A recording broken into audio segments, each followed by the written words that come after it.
Gunner with the Wind is the Roadrunner and Wile E. Coyote segment from the 24th episode of the first season of the Looney Tunes show, and this one I thought was beautifully animated. There are some gorgeous moments of animation, and I will mention them specifically, but in general, I found it to be rather dull. It wasn't that interesting. Wile E. Coyote has a machine that he's trying to use to capture Roadrunner, and we have this beautiful shot of the Roadrunner in front of the camera, as it were, and it's absolutely gorgeous. And then Wile E. Coyote ends up on top of a wind turbine, and he then ends up going up into the sky. And I don't want to go into too much spoiler detail, but the animation of him in the sky and the objects he interacts with, or one main object, absolutely beautiful.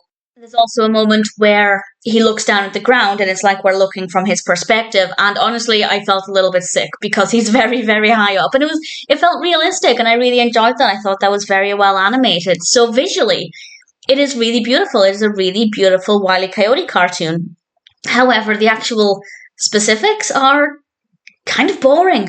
Honestly, not that much happens. Basically, what I've described is all that happens. There are a couple of other things. I don't want to give away everything, of course, but I didn't feel that it was particularly detailed, and it's certainly one that I think is not going to be very memorable. It wasn't terrible. There are a couple of Wile E. Coyote cartoons within Looney Tunes show that are just not good at all.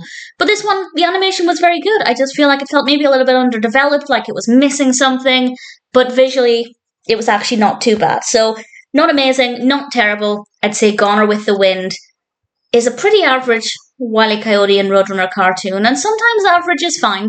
Not everything can be amazing, but that being said, while I didn't mind it as a one-time watch, I doubt I'd ever watch it a second time.